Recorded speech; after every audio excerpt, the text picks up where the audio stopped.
আমার এলাকায় বিরিয়ানি টিরিয়ানি চলে না, ডাইল ভাতের আয়োজনই করতে হইব। আরে আপনারা আইটেম যাই করেন, খালু তো মারা গেছে, ও গো হাত খালি। আমি 10-15 হাজার টাকা দেবানি। তাইলে তো হইলই। শাওন, আমিও কিছু দিবানি, তোমার মামাও কিছু দিবে নে, তাইলে অনুষ্ঠানটা কইরা হেলাও। কাকা, আপনাকে তিনজনের টাকা পয়সা আমাকে লাগবো না। আমাকে বাড়ি আর কোনো অনুষ্ঠান হইব না। শাওন, তোমার দুঃখটা আমরা বুঝতেছি। বাপটা মারা গেছে 3 দিন হয়েছে।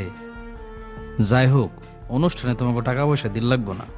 আমরা সবাই মিলে টাকা দিয়ে অনুষ্ঠানটা চালাই নিবানি।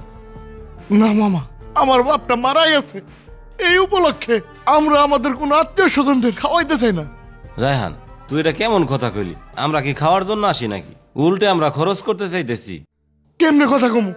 আমরা আমার বিয়ের অনুষ্ঠান করতে চাইনি, আপনারা জোর করে আমাদের অনুষ্ঠান করাইতে চাইছেন। অনুষ্ঠানের আগে আপনারা এক একজন কত বড় বড় কথা কইলেন, এইটা দিবেন সেইটা দিবেন। যখন আমরা আমার ব্যাপারে নিয়ে বিপদে বললাম, তখন একটা মানুষও আপনার আগে আসেন নাই। আপনাদের দরকার শুধু অনুষ্ঠান। আরে রায়হান, তুই মাথা ঠান্ডা কর। আমরা তো একটা সমাজে বাস করি, সমাজেরও তো একটা নিয়ম আছে। আর এই অনুষ্ঠান করাটাই সমাজের একটা নিয়ম। আর আমাগো তো আত্মীয় স্বজনও আছে, তারাও তো আশা করে থাকে। আত্মীয় স্বজন, সমাজ, কেন আপনারা তো তখন কেউ আগাইলেন না? যখন আমার বাপটা বাঁচা ছিল তখন সবাই মুখ ফিরে নিলেন, আমার বাপটা মরে গেল।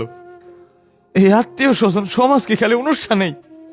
বিপদের সময় তো কারো কিছু দেখা যায় না। আমি আর সমাজের কোনো প্রথা, কোনো নিয়ম আর মানি না। খালি অনুষ্ঠানে কেন আত্মীয় স্বজন সমাজ সবার একসাথে হইতে হইব? কেন বিপদে আমরা একসাথে হইতে পারি না? কেন একসাথে হয়ে সব আপনজনের বিপদে একসাথে মোকাবেলা করতে পারি না? আমি এই নিয়ম আর মানি না। রায়হান, চল। অনুষ্ঠানে সবাই এক হয়, আনন্দ ভাগ করে নেয়, পাশে দাঁড়ায়। কিন্তু বিপদে পড়লে কেন সেই মানুষগুলাই দূরে সরে যায়? আত্মীয়তা কি শুধু আনন্দের সময় একসাথে থাকার নাম, নাকি বিপদের সময় একজন অপরজনের পাশে দাঁড়ানোর নামও?